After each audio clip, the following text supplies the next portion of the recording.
At this point in the research process, you've chosen your topic and started to gather your research. The next step is for you to actually read everything you have chosen, determine which of your sources are most helpful for your topic, and then to create a bibliography and consolidate your notes. Once you've done that, you should have a good idea about where you're going to head with your paper, so you'll be able to write a thesis, create an outline, and then finally write the paper and edit it, which is the last step in the process before you present it to the class. When you're reading research, you're really trying to do a couple different things. The first thing is to narrow your topic.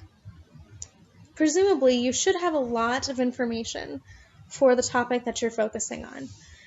What you really need to do is to figure out which information is most useful and what information you really don't need. That's what you're doing when you're narrowing. As you're doing that, you'll determine your own perspective as well as the perspectives of other people. In order to have a good thesis, you need to be opinionated and you need to be proving something. So you need to have a perspective. The next thing you'll be doing is finding evidence in your research. That can be quotes, it can be data, statistics, stories, all kinds of things can be used in your research. This is a paper that's based on both your ideas and the works of others. They go together, so you need to have evidence.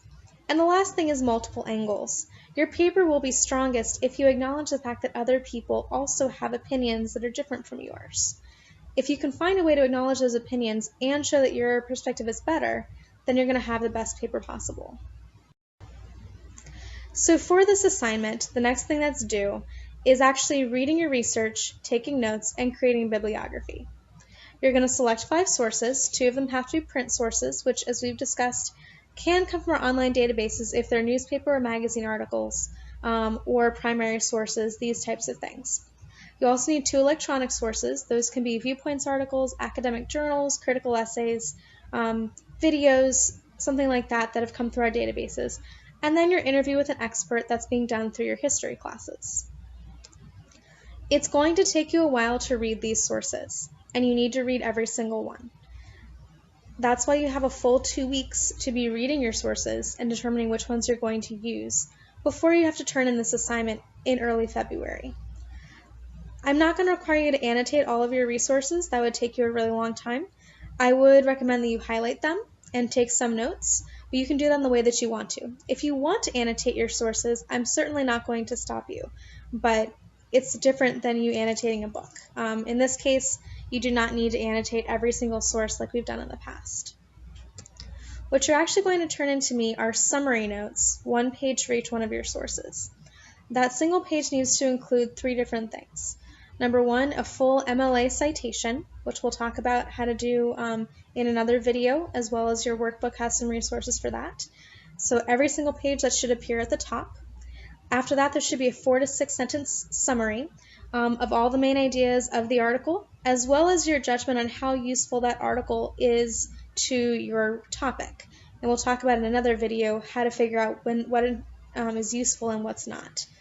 And then you need to choose 2 to 3 quotes from the article itself, or whether it's a newspaper article, magazine article, whatever it is you're reading. 2 to 3 sentences from the article that you could use in your paper as evidence. Keep in mind that a quote is any sentence in the article. It does not have to be in quotation marks.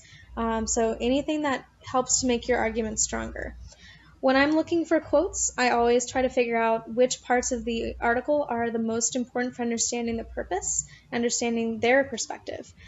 Generally, those types of quotes are going to be the best ones. Look for something powerful. Don't just take something really, really short and copy it down.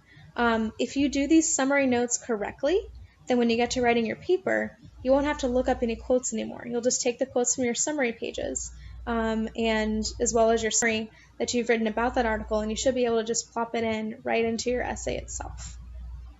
Those notes are due on Monday, February 3rd. They will comprise your early bibliography, since there's a citation on each one of those pages. So you'll have to put them together in alphabetical order by the citation, so that when you do your final bibliography and you take out all of your summaries and your quotes, it'll be really easy for you to put that together. This is a 70-point writing assignment in the writing category of your grade. That is the grade that's worth the part of your grade that's worth 30%. So make sure that you take this assignment seriously.